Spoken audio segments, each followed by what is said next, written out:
Kami bersyukur untuk segala kemungkinan yang Kau berikan, sehingga kami bisa bersama-sama ada di sini, belajar kebenaran firman-Mu.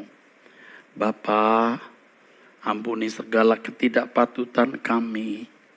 Bapa, urapi kami dengan Roh-Mu yang kudus. Beri kami hikmat marifat surgawi. Kami bukan hanya mau membicarakan sebuah dogma, apalagi bermaksud menyakiti, menyerang orang.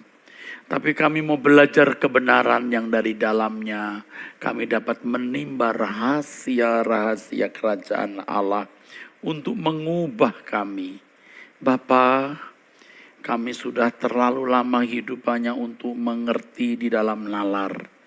Tapi kami sekarang mau mengerti dan mengenakan kebenaran dan menghidupi kebenaran itu di dalam hidup kami, Bapa. Tolonglah kami, Bapa. Buat kami takjub terhadap kebenaran firman-Mu dan kami diubahkan dalam nama Tuhan Yesus Kristus. Amin. Amin. Saudara sekalian, walaupun Tuhan Yesus mati untuk semua orang, tetapi hal ini tidak membuat mereka semua secara otomatis masuk surga dengan mudah. Setiap insan harus mempertanggungjawabkan keadaan batiniah mereka yang diekspresikan dalam perbuatan. Jadi saudara, ini yang harus benar-benar saudara mengerti, yang akan saya jelaskan pada hari Sabtu, ya ini hari Kamis ya.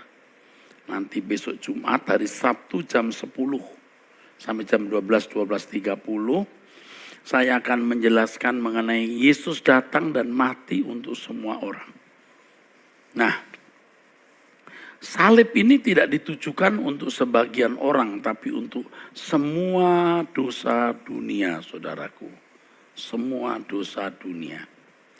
Semua dosa dunia, saudara. Tetapi bukan berarti lalu semua manusia secara otomatis masuk surga. Dosa dunia dipikul oleh Tuhan Yesus. Tetapi setiap orang akan mempertanggungjawabkan perbuatannya. Akan dihakimi, saudaraku, batiniahnya ini. Ya, batiniahnya ini akan dihakimi. Yang terekspresi dalam tindakan atau perbuatan. Ya.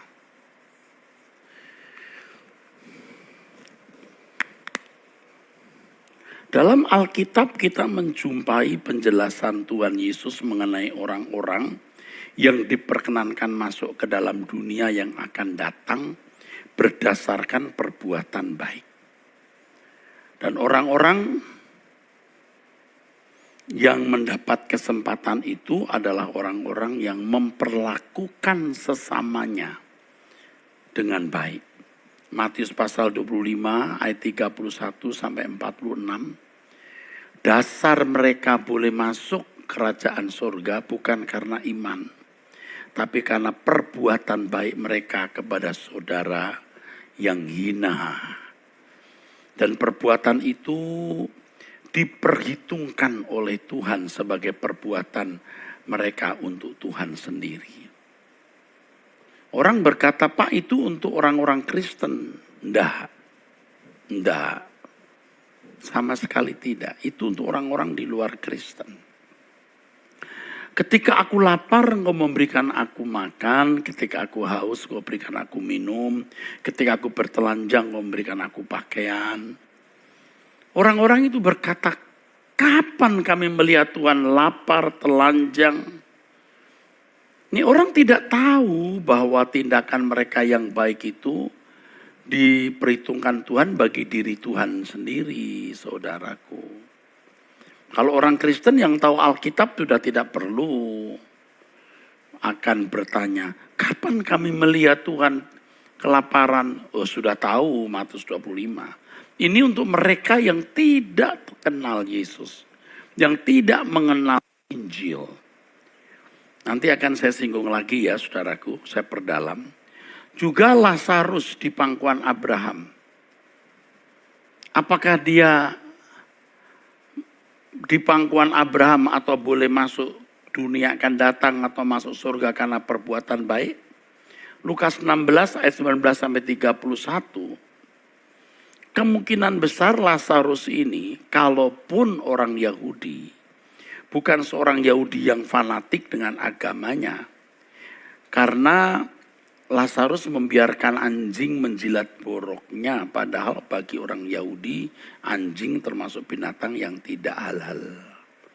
Haram, saudaraku, ya. Jadi saudara, Lazarus mungkin bukan orang Yahudi. Kalaupun orang Yahudi, kemungkinan bukan orang yang beragama Yahudi dengan baik. Sebaliknya orang kaya, kalau saudara membaca di dalam Lukas 16 ayat 19 sampai 31 itu, dia tahu ada Taurat. Abraham berkata di bumi ada Taurat. Ketika orang kaya itu berkata, Bapak Abraham suruh Lazarus turun untuk memberitahu betapa celakanya keadaan orang yang ada di dalam keterpisahan dengan Allah itu. Kok kenal Abraham, saudara? Lalu Abraham berkata, oh di bumi sudah ada Taurat. Dia tahu Taurat. Jadi kemungkinan besar dia orang Yahudi. Perlu dicatat terlebih dahulu bahwa perbuatan baik dan semua amal kebajikan memang tidak dapat menyelamatkan manusia kalau tidak ada pengorbanan.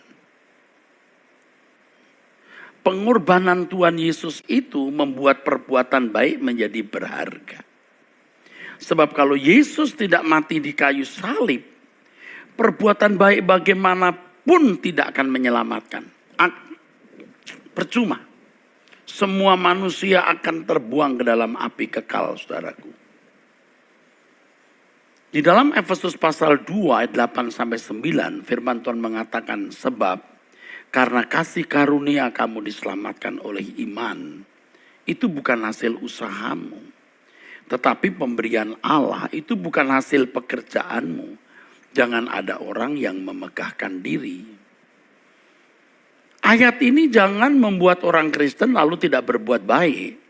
Kalau saudara membaca Efesus pasal 4, jangan lagi hidup seperti orang-orang yang tidak mengenal Allah, harus menanggalkan manusia lama, mengenakan manusia baru, hidup di dalam kekudusan yang sesungguhnya, jangan memberi kesempatan kepada iblis dan seterusnya. Di Efesus, di pasal, maksud saya, di kitab yang sama. Ini yang harus diingat. Keselamatan kita bukan karena perbuatan baik, tapi bukan kemudian perbuatan baik tidak perlu. Orang percaya bukan hanya harus berbuat baik, tetapi harus sempurna. Nah, dengan kematian Yesus di atas kayu salib itu, maka penghakiman dapat digelar. Jadi saudaraku sekalian, korban Yesus di kayu salib itu membuat perbuatan baik itu menjadi bernilai. Artinya kalau orang memang hatinya mengasihi sesama seperti diri sendiri, dia boleh masuk dunia yang akan datang. Perbuatan baikmu itu kepada orang yang membutuhkan pertolongan, yang hina, itu kuperhitungkan perbuatanmu kepadaku, kata Tuhan Yesus. Ah, masa Tuhan? Tuh, dia nggak kenal kan, karena tidak pernah punya Alkitab. Ini pasti orang-orang non-Kristen. Perbuatan baik mereka merupakan realisasi dari hukum kedua yang sama dengan itu. Kasihlah sesamamu manusia seperti kamu mengasihi dirimu sendiri. Mereka yang mengamalkan kasih tersebut diperkenankan masuk dunia yang akan datang. Kan hukum terutama, kasihlah Tuhan Allahmu dengan segenap hati, segenap jiwa, segenap akal budi, segenap kekuatan. Tentu yang mengenal Allah. Yang tidak, Hukum yang sama dengan itu, kasihi sesama manusia seperti kamu mengasihi dirimu sendiri. Jadi ada orang-orang yang bisa menikmati kemuliaan dunia yang akan datang kalau mereka berbuat baik. Hal inilah yang membuat mereka diperkenan oleh Tuhan. Ya. Sebaliknya saya beri catatan tambahan, kalau ada orang Kristen tidak memperlakukan saudaranya dengan baik, tidak usah sampai membunuh secara fisik, membenci sudah merupakan pembunuhan.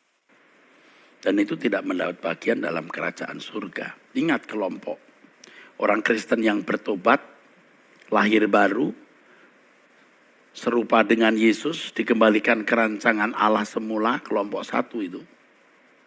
Ya. Yang kedua, orang Kristen yang tidak jahat, hanya berbuat baik, tapi tidak berani all out untuk Tuhan, tidak menjadi anggota keluarga kerajaan surga, hanya menjadi anggota masyarakat. Yang ketiga, orang Kristen yang jahat. Kristen tapi jahat. Bisa juga itu majelis atau rohaniwan. Tidak masuk surga. Kelompok keempat, orang yang tidak pernah mendengar Injil. Kalau mereka baik, mereka bisa masuk dunia akan datang. Kalau mereka jahat, mereka masuk neraka. Kelima, orang yang mendengar Injil salah. Dan memang bukan umat pilihan. Dihakimi menurut perbuatan. Kalau perbuatan mereka baik, mereka akan masuk dunia akan datang. Kalau tidak, mereka masuk neraka. Yang terakhir, yang keenam, orang yang mendengar Injil tapi menolak Yesus. Pengertian menolak artinya memusuhi, berusaha untuk mengganggu pekerjaan Injil. Nah, ini orang-orang yang pasti sudah di bawah hukuman. Orang-orang seperti itu pasti wajahnya juga memancarkan pancaran kejahatan, wicked, jahat. Jadi kalau kita kembali ke Lukas 16, tercatat bagaimana orang kaya tersebut tidak diperkenan ada di pangkuan Abraham atau tidak ada di tempat yang nyaman, sebab ia telah hidup dalam kemewahan dan tidak memperdulikan orang lain. Ia tidak membagi apa yang dimilikinya bagi orang yang berkekurangan. Ia tidak memperlakukan Tuhan dengan benar. Sebenarnya Lazarus datang ke rumahnya itu merupakan lawatan Tuhan. Kesempatan yang diberikan Tuhan kepadanya untuk masuk dunia akan datang. Dia menyia-nyiakan kesempatan yang berharga itu. Jadi kalau Tuhan memberi kita kesempatan untuk membagi roti kita, itu luar biasa. Ya. Coba apa kata firman Tuhan melalui mulut Abraham. Kamu sudah hidup dalam kesenangan selama hidupmu di bumi. Sekarang penderitaan. Lazarus hidup di dalam penderitaan selama hidupnya. Sekarang kesenangan. Tidak ada unsur iman sama sekali di situ. Dan Tuhan memiliki perhitungan untuk mereka masing-masing. Kesempatan yang Tuhan berikan untuk masuk dunia yang akan datang diabaikan oleh orang kaya ini. Ia menolak menolong Lazarus. Sebenarnya kehadiran Lazarus di rumah orang kaya tersebut merupakan lawatan Tuhan, di mana Tuhan memberi kesempatan kepada orang kaya ini untuk berbuat baik agar tidak dibuang dalam tempat siksaan. Tetapi ia menolaknya. Jadi saudara, jangan main-main dengan apa yang saya katakan ini. Jangan main-main. Orang yang tidak memiliki belas kasihan tidak akan masuk kerajaan surga. Termasuk orang-orang Kristen yang tidak memiliki belas kasihan. Adapun kalau Lazarus ada di pangkuan Abraham atau di tempat nyaman, disebabkan oleh karena ia telah hidup dalam kekurangan atau telah menerima segala yang buruk. Lukas 16 ayat 25. Itu kata firman Tuhan loh. Bukan kata saya. Tentu Lazarus bukan orang jahat yang tidak layak ada di pangkuan Abraham. Jadi pertimbangannya apa? Ya pertimbangan Allah. Di dalamnya pasti perbuatan individu yang memungkinkan seseorang ada di pangkuan Abraham atau tidak. Memang tidak disebut bagaimana kelakuan Lazarus selama hidup. Tapi Alkitab mencatat bahwa ia hanya mengharapkan apa yang jatuh dari meja orang kaya itu. Hal ini cukup menjadi indikasi atau petunjuk bahwa Lazarus bukan orang serakah. Dia hanya menanti apa yang jatuh dari meja orang kaya itu. Ingat yang saya jelaskan minggu lalu, harus diingat. Maksud saya yang saya jelaskan hari Senin yang lalu, yang saya jelaskan terdahulu, bahwa setiap orang akan dihakimi menurut perbuatannya sendiri. Wahyu pasal 20 ayat 11 sampai 12, berdasarkan pengertian hukum yang dia miliki. Pasti orang kaya ini tahu bahwa menolong orang itu akan membawa kesejahteraan. Dia tidak melakukannya. Menolong orang membawa kesejahteraan abadi, dia tidak melakukannya. Ketika dia di tempat yang sengsara, tempat yang tidak nyaman, dia minta supaya Lazarus turun memberitahu, jangan supaya mereka di tempat ini. Supaya memberitahu baik-baiklah kepada orang susah atau kepada orang miskin. Jadi keberadaan Lazarus di pangkuan Abraham bukan karena iman seperti pemahaman iman Kristen ya saudara. Keselamatan bagi mereka yang diperkenankan masuk dunia akan datang adalah karena karya salib Tuhan juga. Ingat itu. Sejatinya hanya pengorbanan Yesus yang menjadi dasar kelangsungan hidup semua manusia di kekekalan. Baik yang mendengar Injil, yang tidak mendengar Injil maupun yang salah mendengar Injil. Respon mereka terhadap salib itu yang akan memungkinkan seseorang masuk kerajaan surga atau tidak. Oke. Jadi saudaraku sekalian, terhadap Injil, ada orang Kristen yang percaya. Artinya menerima Yesus dengan benar.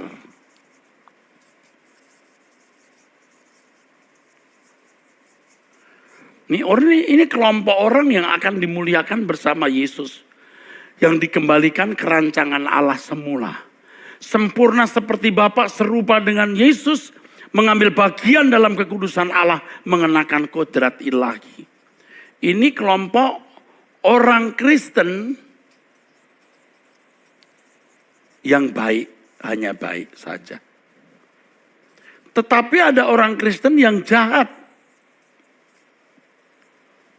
Jadi kalau ada orang Kristen seperti orang kaya tadi, yang semenang-menang terhadap sesama, tetap dia masuk neraka. Kalau dia berkata, Pak saya percaya Yesus. Percaya dan menerima Yesus itu apa artinya? Ada tema khusus yang sudah saya persiapkan untuk itu. Menerima Yesus berarti menerima hidupnya untuk dikenakan. Kelompok keempat, ini orang yang tidak mendengar Injil.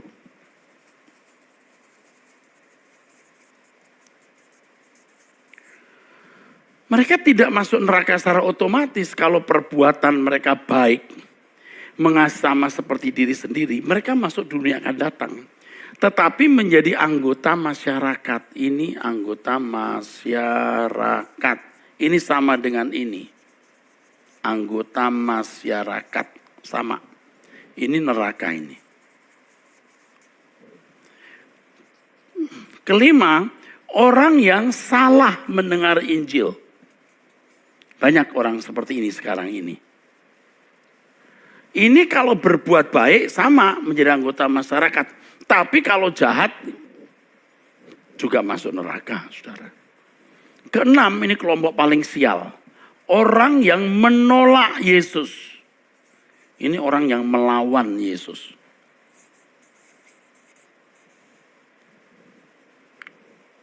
Ini kalau sudah begini, jangan bicara soal perbuatan baik. Sebaik apapun orang itu tetap masuk neraka. Tetapi biasanya tidak akan baik. Pasti jahat. Lihat saja, pasti. Jadi yang penting di sini yang saya mau jelaskan, Tuhan masih memberi kesempatan kepada orang-orang yang bisa diperkenankan melanjutkan hidupnya di dunia akan datang. Walaupun mereka bukan orang Kristen. Yang memperlakukan sesamanya dengan kasih. Walau kasihnya belum sempurna. Kalau kasih yang sempurna itu kasih Allah. Itu yang kita peragakan. Orang-orang ini kelompok pertama ini. Yang mengenakan hidupnya Yesus.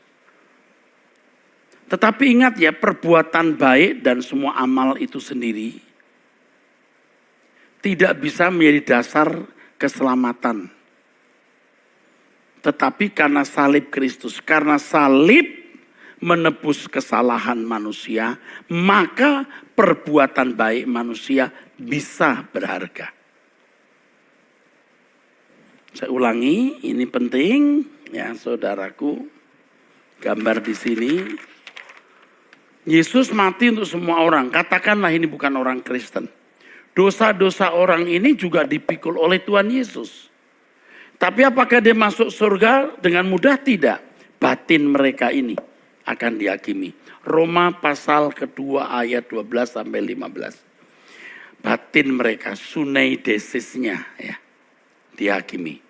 Tentu batin mereka atau warna batinianya atau kualitas batinianya akan terkristal dalam tindakan atau perbuatan, saudaraku.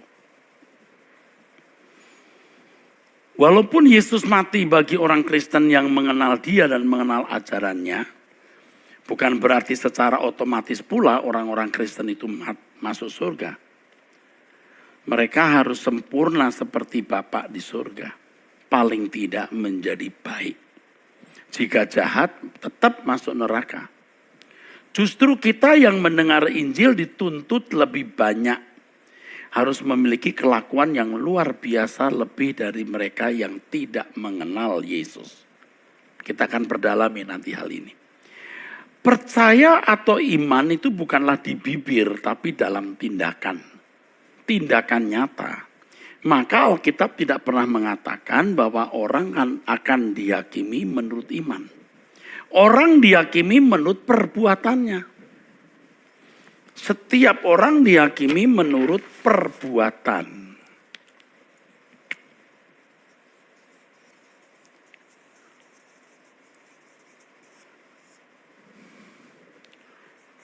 Kalau orang Israel dihakimi menurut Taurat yang tertulis. Bangsa-bangsa lain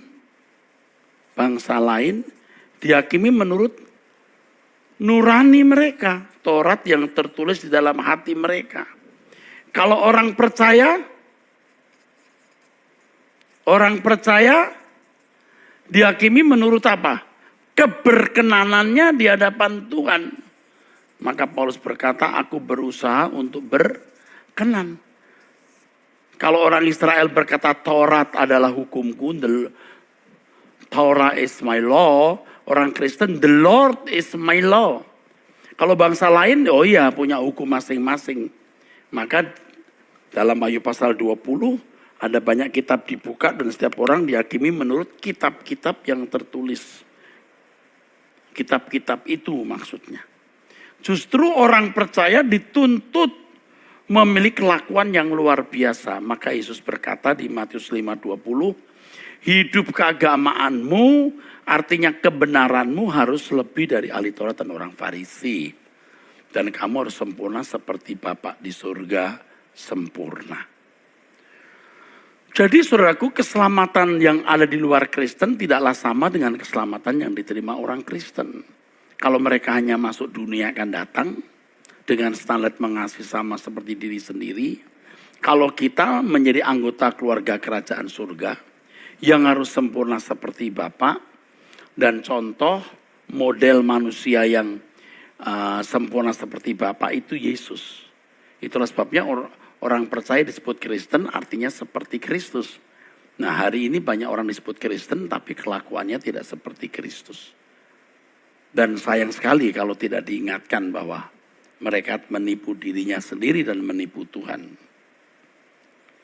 Nah kalau keselamatan di luar Kristen tidak dikembalikan ke rancangan Allah semula, apakah bisa disebut keselamatan? Sebenarnya tidak bisa, sebenarnya. Karena bisa rancu nanti dengan keselamatan dalam konteks Kristus. Tapi karena tidak ada kalimat lain yang cocok, sehingga kita menggunakan kalimat itu tapi dengan pengertian yang jelas. Nah, saudara-saudaraku sekalian, kalau kita membaca Alkitab, saudaraku, di dalam kitab Roma, ya. Roma pasal 8 ya, saudara. Dari ayat yang ke 19. Sebab dengan sangat rindu semua makhluk menantikan saat anak-anak Allah dinyatakan. Karena seluruh makhluk telah ditaklukkan kepada kesia-siaan, bukan oleh kehendaknya sendiri, tetapi oleh kehendak Dia yang telah menaklukkannya. Tetapi dalam pengharapan karena makhluk itu sendiri juga akan dimerdekakan dari perbudakan kebinasaan dan masuk ke dalam kemerdekaan kemuliaan anak-anak Allah. Oh, luar biasa. Apa maksud ayat ini? Bahwa seluruh makhluk juga menantikan anak-anak Allah dinyatakan. Tentu kata makhluk di sini bukan binatang. Karena binatang tidak memiliki pikiran perasaan, binatang tidak bisa menantikan. Kata makhluk dalam bahasa aslinya di teks ini adalah ktisis yang memiliki banyak arti. Di antaranya bisa berarti creature, ciptaan. Sedangkan kata menantikan apokapadokia. Apokapadokia ya, bisa berarti mengharapkan sesuatu dengan teguh, terus menerus dengan kegelisahan, khawatir yang diharapkan tidak terwujud. Anxious and persistent expectation. Anxious and persistent expectation artinya mengharapkan sesuatu dengan teguh, terus menerus dengan kegelisahan, khawatir yang diharapkan tidak terwujud. Kalimat ini tidak saya karang, saya hanya melihat kamus. Jadi kata persistent expectation ini artinya dengan kegelisahan, khawatir yang diharapkan itu tidak terwujud, bisa begitu, anxious, khawatir ya. Kata apokapadokia menunjukkan bahwa mereka yang memiliki kerinduan untuk menantikan sesuatu adalah makhluk yang memiliki akal budi, perasaan dan kehendak. Alkitab mencatat bahwa mereka merindukan suatu kebebasan atau dimerdekakan dari perbudakan kebinasaan. Mereka dapat mengeluh. Jelas sekali di sini bahwa makhluk ini adalah manusia, yaitu mereka yang di luar kemauan dan pengertian mereka terlahir sebagai orang-orang yang turut memikul dosa akibat Adam dan Hawa. Nah, pertanyaannya adalah apakah sementara mereka hidup atau sudah mereka mati? Tidak jelas. Tetapi bisa besar kemungkinan ketika mereka meninggal dunia, mereka baru mengerti bahwa juru selamat itu Yesus Kristus. Bahwa Yesus telah mati untuk semua manusia, juga untuk mereka. Dan mereka yang berbuat baik sementara hidup di bumi, menantikan anak-anak Allah kita ini dinyatakan bersama dengan Yesus, dimuliakan bersama dengan Yesus, ada kebangkitan dari antara orang mati, dan mereka juga bisa ikut bangkit dan masuk ke dalam dunia yang akan datang. Memang mereka tidak menjadi anak-anak Allah seperti orang percaya, ya, yang masuk menjadi anggota keluarga kerajaan surga.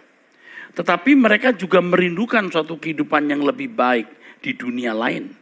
Itulah sebabnya hampir semua agama, hampir semua keyakinan selalu ada pengharapan di balik kubur.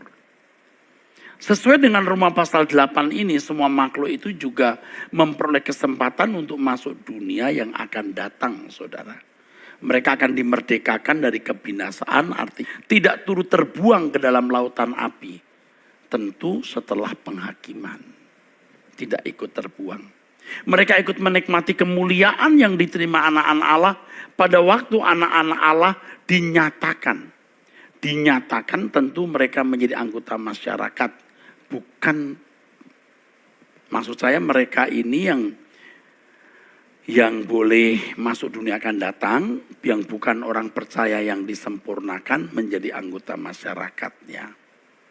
Tapi kita akan dimuliakan bersama Yesus. Menjadi pejabat dalam kerajaan surga, menjadi raja-raja era kecil. Yesus raja di atas segala raja. Orang-orang itu diperkenan masuk